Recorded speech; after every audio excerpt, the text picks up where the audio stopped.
Bom dia a todos. Pessoal, vamos então hoje dar continuidade ao nosso assunto de integrais duplas e vamos falar um pouco hoje sobre algumas aplicações em engenharia civil.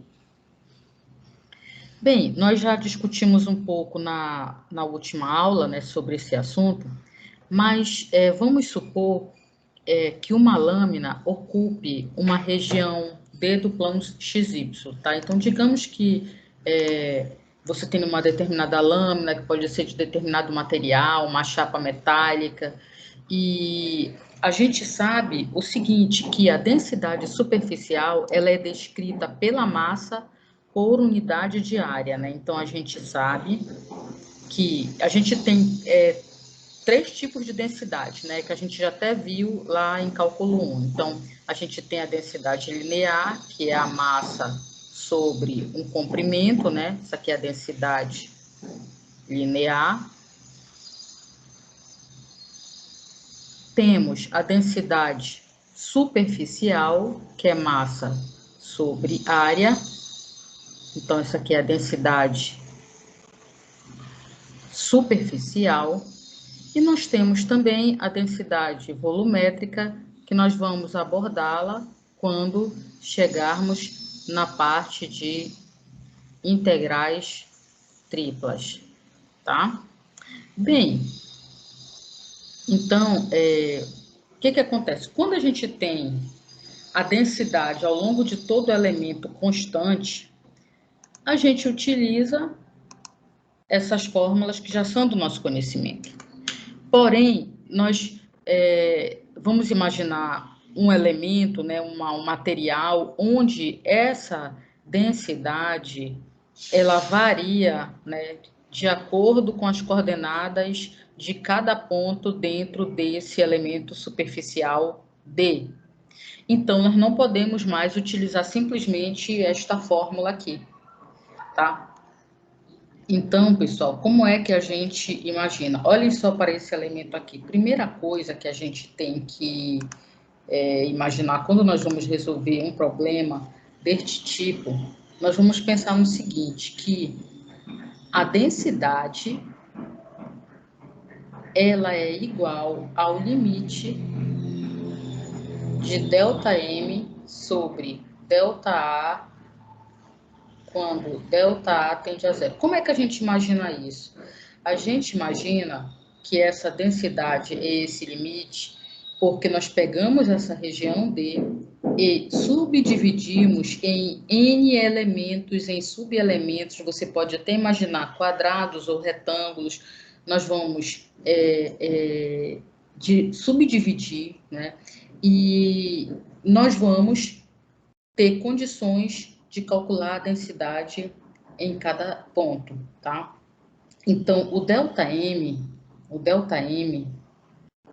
e o ΔA são a massa e a área em um pequeno retângulo XY. Então, eu vou escrever aqui para vocês, tá? São a massa e a área em um pequeno retângulo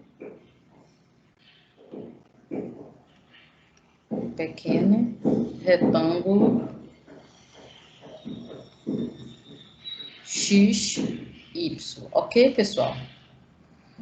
Bem, então, se a gente quer a densidade, num ponto a gente vai pegar o limite quando ΔA tende a zero. Agora, vamos pensar o seguinte, digamos que nós queiramos calcular a massa desse elemento superficial, dessa lâmina. Então, olha só, nosso objetivo aqui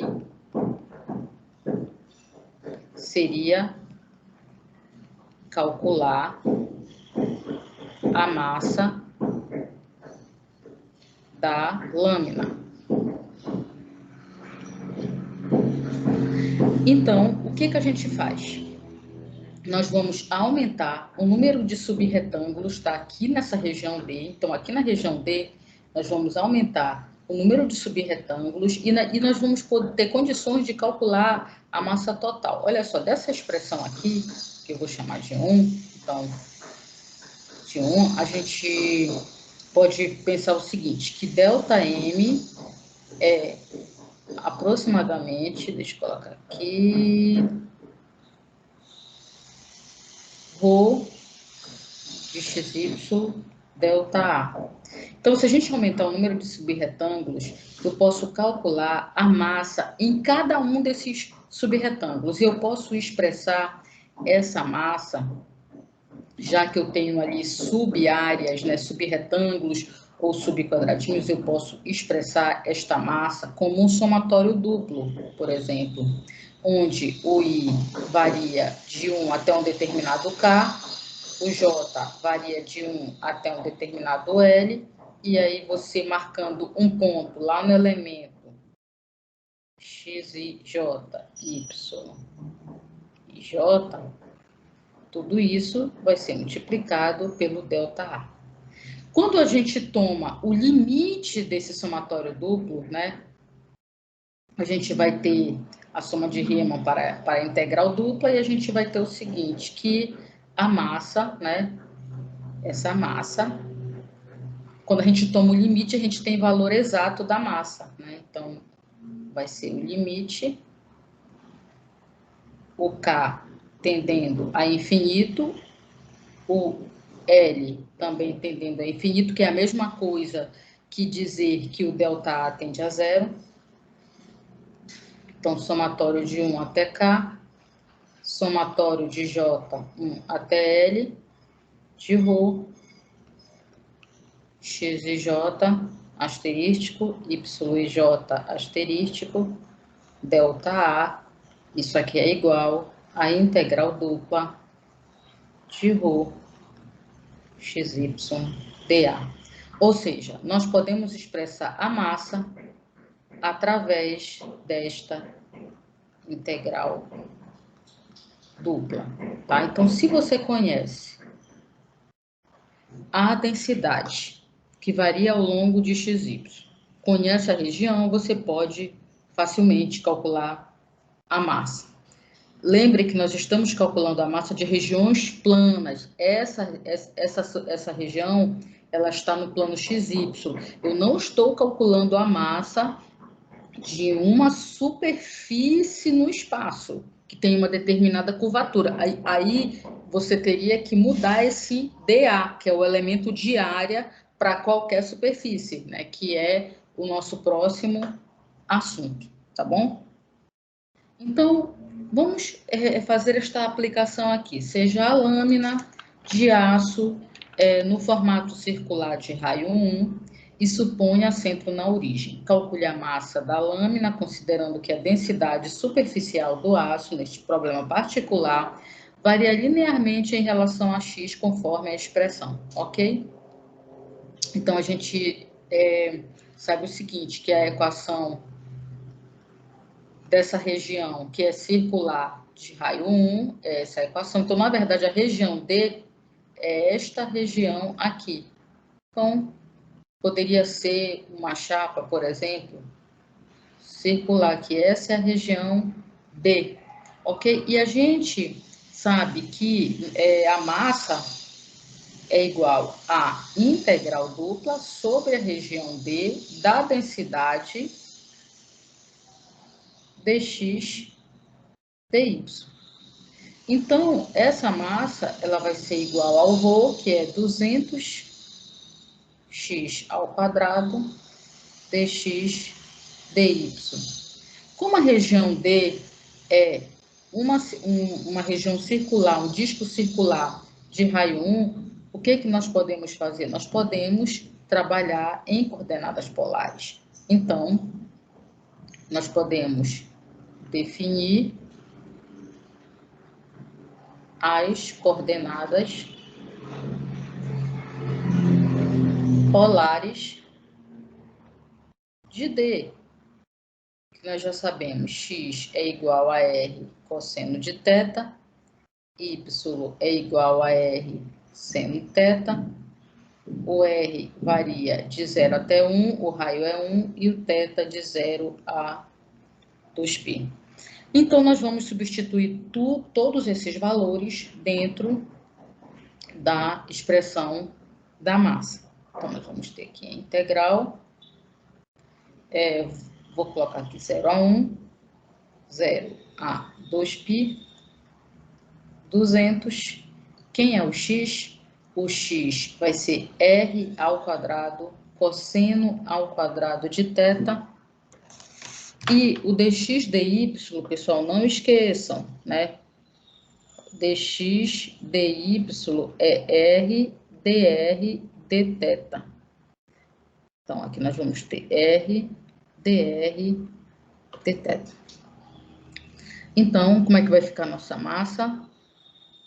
A nossa massa, arrumando a integral aqui, 0 a 2π, 0 a 1 vai ficar 200, r ao cubo, cosseno ao quadrado de θ, dr dθ. Ok? Então, essa é a expressão da massa. Então, nós temos agora que resolver esta integral, ok, pessoal? Então, nós vamos ter aqui que a massa é igual a integral dupla de 0 a 1, 0 a 2π, repetindo aqui aquela integral que nós...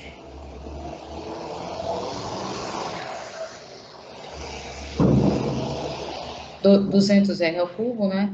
Cosseno ao quadrado de θ, dr dθ. Então, eu vou tirar aqui o 200 para fora da integral, já que o 200 é uma constante, né? Vamos logo integrar em r, então vai ficar r à quarta sobre 4 de 0 até 1. Sobrou aqui 0 a 2π. Eu vou substituir cosseno ao quadrado por meio mais meio cosseno de 2θ, que já é aquela identidade que nós trabalhamos bastante lá em cálculo 1. Então, organizando essa integral, teremos o seguinte. Aí vai ficar 200 dividido por 4, que dá 50, certo? E resolvendo a integral agora em θ, vai ficar integral de meio é meio de θ, a integral de meio cosseno de 2θ, a integral do cosseno é menos seno. Então, vou colocar logo um menos aqui. Cosseno de alfa θ, 1 sobre alfa, então já tem um meio aqui na frente, então coloca mais um meio, seno de 2θ. Tudo isso daqui vai de 0 a 2π. Em 2π, 0, esse termo dá 0. Então, a nossa massa vai ficar igual a 50. E aqui dentro do parênteses vai ficar meio. Vai ficar meio de 2π, meio de 2π, né? Logo, a nossa massa vai ser 50π quilogramas. Tá? Tendo em vista que a densidade ela tinha sido dada em quilogramas, não é isso? Vamos olhar aqui só no slide anterior, por metro quadrado. Tá? Então, essa é a nossa massa, ok? Bem, um outro assunto que é muito interessante também é a questão dos momentos e centro de massa. Porém, na engenharia civil, nós focamos em estudar o centroide e o momento de inércia, né, que são derivados desse conceito do momento e do centro de massa, tá?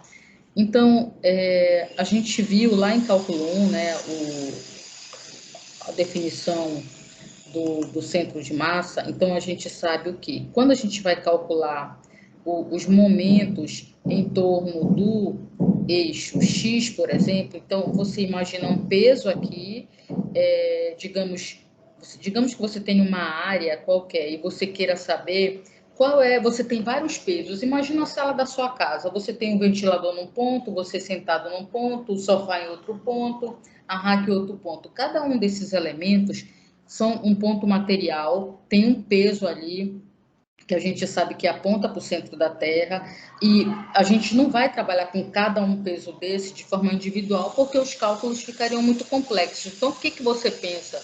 Você pensa no peso resultante aplicado nesse centro de gravidade. Quando você pensa no centro de gravidade, você deixa a sua estrutura em equilíbrio quando você imagina que todo o peso dela está ali aplicado naquele centro de gravidade, tá? Que é o centro de massa.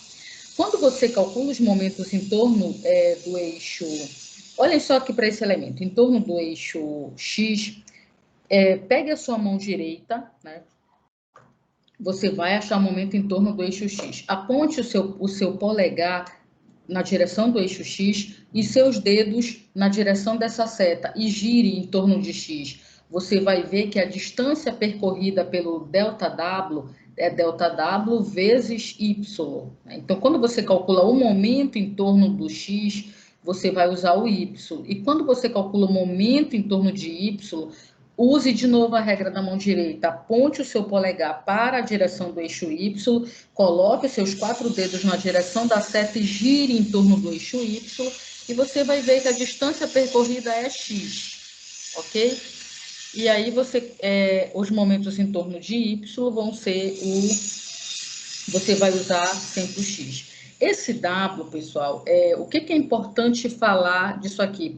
É o seguinte, o que é importante falar é que o W, que é o peso, ele é igual a massa vezes gravidade.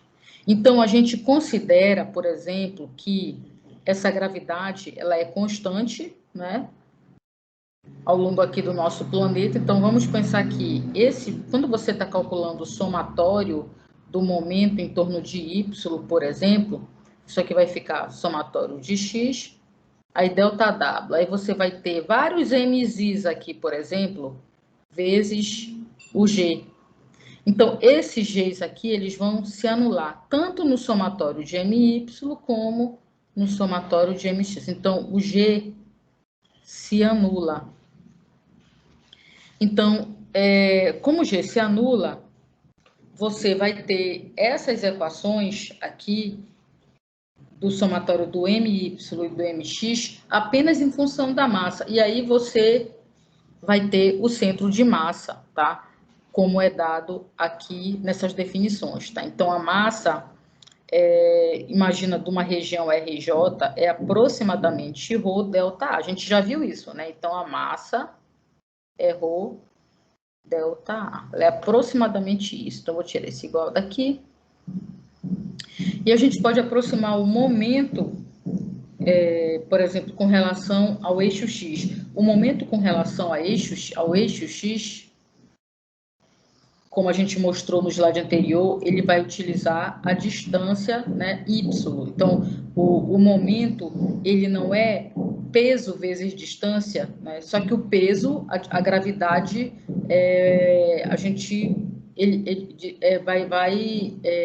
vai fazer com que ela desapareça, porque vai cortar de ambos os lados, ok? Então, por isso que não está aparecendo aqui, como eu mostrei no slide anterior. Então, por exemplo, quando você tem aqui, olha, o momento em torno de X, quando você soma as quantidades, né, tudo isso daqui, e toma o limite quando o número de subretângulos cresce indefinidamente, a gente vai ter novamente a soma de Riemann dupla, e a gente vai obter o momento da lâmina inteira em relação ao eixo X, né? Então, no caso aqui, como a gente tem, né, essa massa variando ao longo dessa lâmina, então nós vamos ter que calcular o momento em relação a x utilizando uma integral, né? Então, o momento que é dado por ρ delta A vezes y vai ser esse aqui. Esse aqui é o momento em torno de x, e aqui nós temos o momento em relação ao eixo y, que vai usar aqui a distância x, ok? Então, as coordenadas do centro de massa de uma lâmina ocupando a região D e tendo a função densidade ρ que está variando ao longo dessa lâmina, né, vai ser dada aqui, olha, o centro de massa. Se a gente olhar, só para relembrar, olha, o MY é igual a X. Quando você tem um ponto material, vou colocar aqui sempre aproximadamente, aqui, ó. aproximadamente x, né? Tá. Isso daqui, esse momento é o somatório dos x todos delta W. A gente viu no slide anterior. Então, esse W é mg e aqui vai aparecer os m e g, que os g's vão desaparecer. Então, na verdade, nós vamos ter isso aqui, olha, xm igual ao somatório de xm, tá? Então, vamos olhar só para o my, olha, o my, o xm aqui, olha, que é essa fórmula aqui. Então, como a gente tem isso aqui, xm igual ao somatório de x, mi, isso aqui é um somatório duplo, porque é uma área, como a gente mostrou no slide anterior. Então, a gente chega nessa expressão, olha, que o meu x, que é o centro de massa, a coordenada do x, do meu centro aqui de gravidade, o centro de massa, é o somatório de x, mi sobre m, tá? Então, a gente mostrou lá atrás quem é isso aqui, como a gente está trabalhando com uma lâmina. Isso aqui é um somatório duplo, que quando você toma o limite, o número de subretângulos tende a infinito, esse xmi vira esta integral aqui, certo? A integral dupla de x, não esqueça, quem é isso daqui? É o m, que é a massa. Rodear, xmi, xm, integral dupla de xm. Tudo isso dividido pela massa, mas a massa é dada por esta fórmula aqui, a integral dupla de rodear. Então, essa é a forma das coordenadas do centro de massa, onde essa lâmina vai ficar equilibrada, todo o seu peso é concentrado ali, o seu peso equivalente. A mesma coisa para o cálculo da outra coordenada do y barra, né? Qual é o momento que a gente usa? Momento em torno de x, né? Então, a gente tem a fórmula do momento em torno de x, que é my barra, isso é igual a 1 sobre m, a integral dupla de y rodear, isso aqui é a massa, o teu elemento de massa aqui. Então, o teu y barra é 1 sobre m, integral dupla de y rho dA, ok? Então, esse é o momento do centro de massa. Bem, então a gente sabe o seguinte, né? Na engenharia civil a gente tem como aplicações o centro de gravidade, centro de massa, centroide e momento de inércia. A gente sabe que a Terra, ela exerce uma força gravitacional em cada uma das partículas que constituem um corpo. Essas forças, elas podem ser substituídas por uma única força equivalente, de intensidade igual ao peso do corpo e aplicada em seu centro de gravidade, certo? O centroide, ele já é análogo ao centro de gravidade.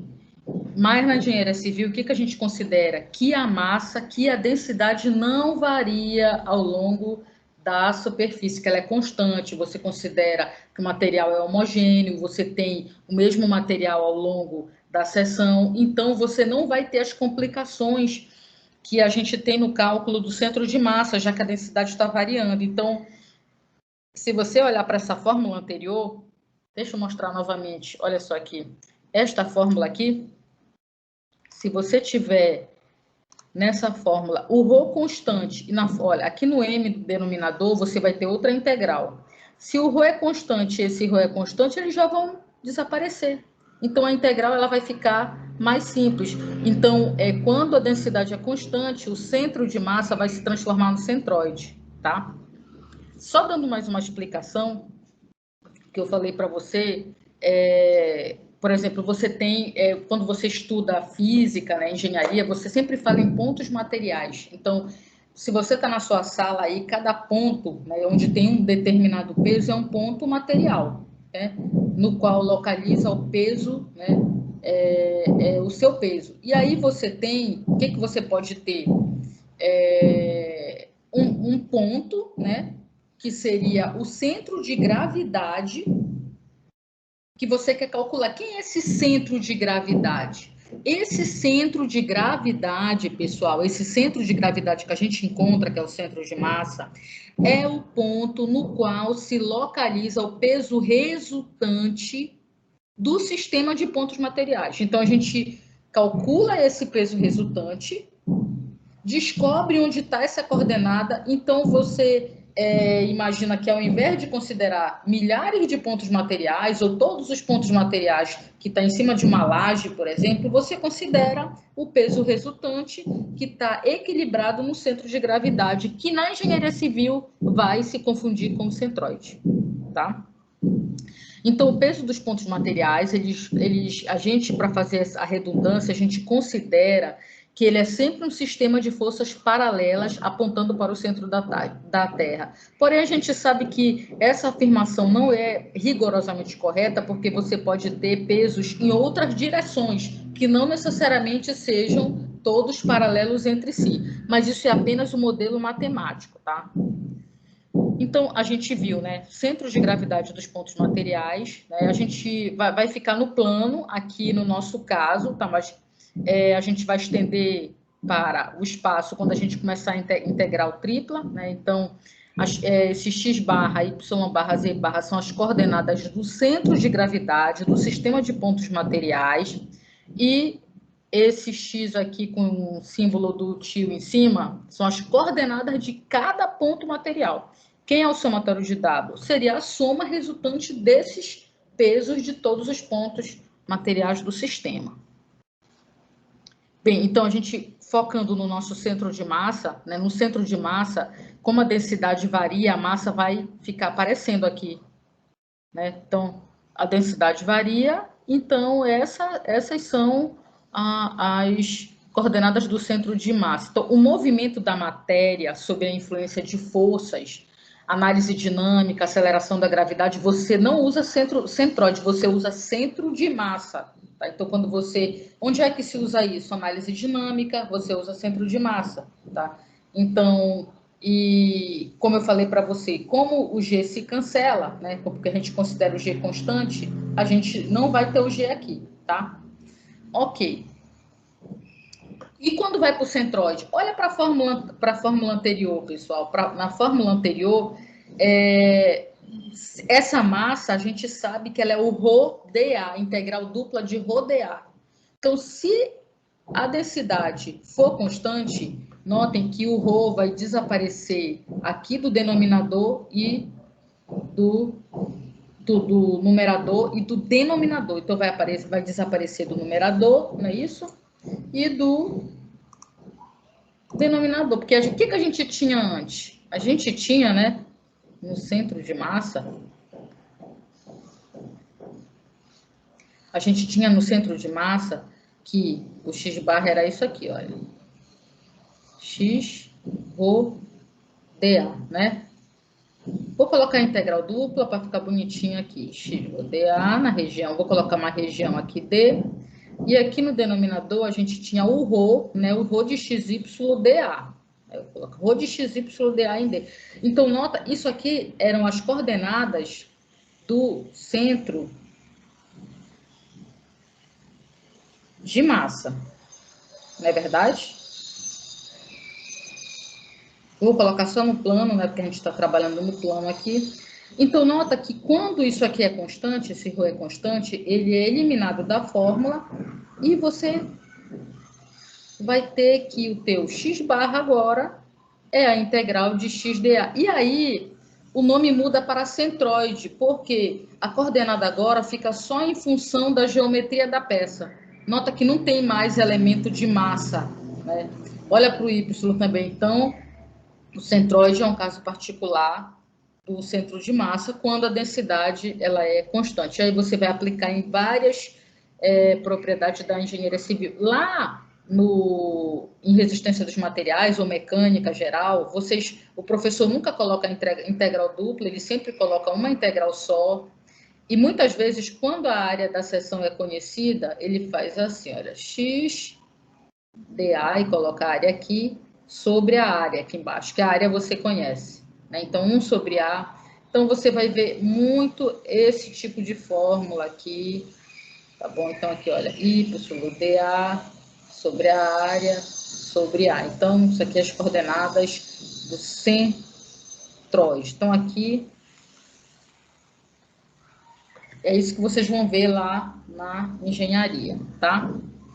Uma outra propriedade também que a gente usa muito em engenharia é a propriedade do momento de inércia, pessoal. Então, o momento de inércia, ele tem um papel em um movimento de rotação, por exemplo. Por exemplo, quando você calcula o momento de inércia de uma viga, ele faz parte da geometria, ele, na verdade, leva em consideração apenas a parte da geometria da peça, né, e da massa também, porém, ele tem a ver com o movimento de rotação. Por exemplo, como é que é a rotação do elemento dependendo da massa? Como é que é feita a rotação desse elemento? Então, o momento de inércia, ele é chamado de segundo momento, né, de uma partícula de massa m em relação a um eixo qualquer, onde r é a distância da partícula ao eixo. Tá? Então, se a densidade novamente variar, então a gente vai ter a fórmula do momento de inércia em relação ao eixo x, tá? Então, na verdade, você calcula o momento duas vezes. Então, vai ficar aqui y ao quadrado. Lembra, quando a gente calculou o centro de massa, a gente calculou peso vezes distância. Então, o momento de inércia é quando você calculasse novamente o momento. Por isso que o nome é segundo momento. O momento não é força vezes distância? Então, o momento de inércia seria o teu momento vezes a distância. Então, a fórmula dele é esta aqui, a integral dupla de y ao quadrado rho dA. Mesma coisa, como a densidade está variando ao longo da lâmina, você imagina que a sua lâmina é subdividida em retângulos, e aí você vai aproximar o momento de inércia de cada subretângulo em relação ao eixo x e tomar o limite dessa soma dupla quando o número de subretângulos aumenta indefinidamente, ou seja, quando ΔA tende a zero. Ou então, quando cada direção vai tender para o infinito, que é o número de subretângulos. Então, a gente tem o momento de inércia em relação ao eixo x, que é a integral dupla de y ao quadrado rho dA, né, já que é o segundo momento, né, você chama de segundo momento, então aumenta aqui y ao quadrado, e o momento de inércia em relação ao eixo y, x quadrado rho dA. Então, o primeiro momento, que é aquele mx que a gente viu no slide anterior, era y rho dA. E em relação a y era x rho dA. O segundo momento a gente chama de momento de inércia. O momento de inércia, ele é muito, muito importante, muito mais até assim em fórmula de engenharia civil do que o primeiro momento. O primeiro momento você usa para calcular o centroide, né? O segundo momento, que também é muito importante, ele aparece em várias fórmulas de flexão de vigas, flambagem de colunas, fórmulas de dimensionamento. Ele aparece, ele tem um papel primordial no dimensionamento. Isso é tudo tabelado. Você não vai ficar calculando essas milhares de integrais que nós estamos calculando em cálculo 2.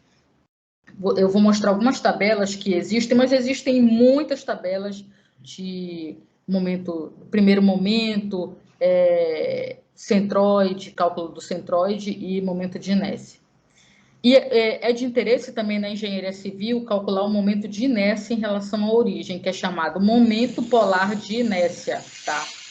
O momento polar de inércia, ele é a soma do momento de inércia em relação a x e em relação a y, então você vai chegar nesta integral aqui, já que você vai somar esse momento com esse aqui.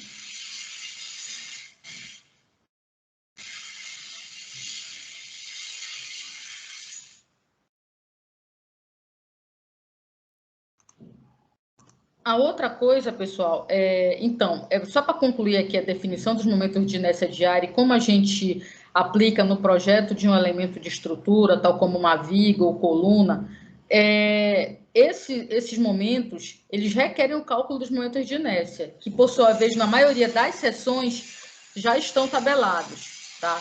Então, vocês vão aprender lá em engenharia, né, que a tensão no elemento, né, a tensão interna, é o momento, né, em torno do eixo Z sobre o momento de inércia em relação a Y.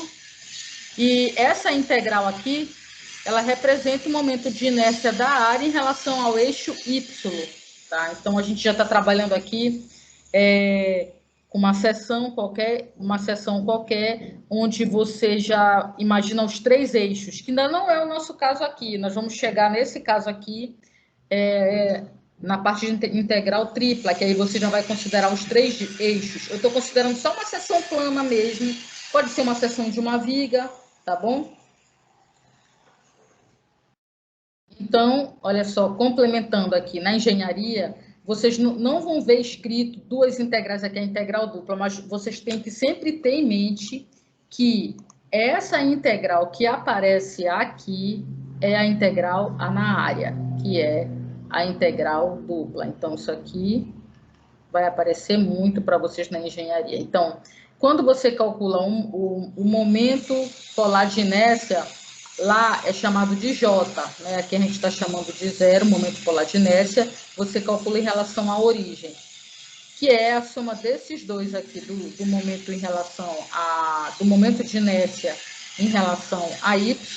O momento de inércia em relação a Y, não esqueça, você usa a distância x, que é em torno de Y. Faz o seguinte, olha, pega os teus dedos, né? Imagina os teus dedos, teus 4 dedos entrando aqui nesse retângulozinho cinza e o teu polegar apontando na direção do Y. Aí tu gira, olha a distância que percorre, é o x. Faz a mesma coisa com o x. Qual é a distância que percorre? O y.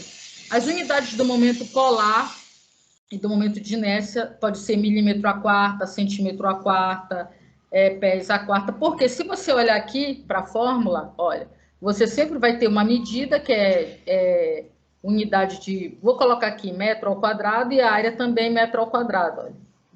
Então, sempre você vai ter metro a quarta, centímetro a quarta, pés a quarta, polegada a quarta. Então, a unidade é muito importante você definir, tá?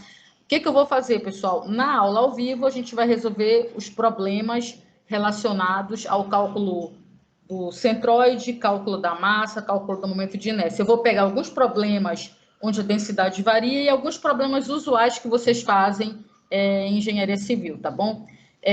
Aqui também tem algumas tabelas que você tira de livros de resistência dos materiais. Vocês podem calcular usando as integrais duplas para treinar, né? Para as avaliações de vocês. Eu coloquei aqui algumas tabelas que vocês vão encontrar nos livros de mecânica e vão aprender a calcular, né? Na disciplina de mecânica geral, resistência dos materiais, teoria das estruturas. E aqui, olha, alguma tabela de momento de inércia. Na próxima aula, ao vivo, nós vamos resolver problemas relacionados a todas essas aplicações, tá? Então, não deixem de estudar essa parte teórica. Se tiverem mais alguma dúvida, vocês podem recorrer aos livros. Lembrando que agora o Guidorize é o volume 3, que a gente está agora. O volume 2 nós estudamos no mês passado, agora nós estamos no volume 3, ok? Então, Stewart ou Marcus Crazy, um desses 3 livros, vocês vão encontrar todo o conteúdo referente a essas aplicações. Então, bom dia a todos, um abraço.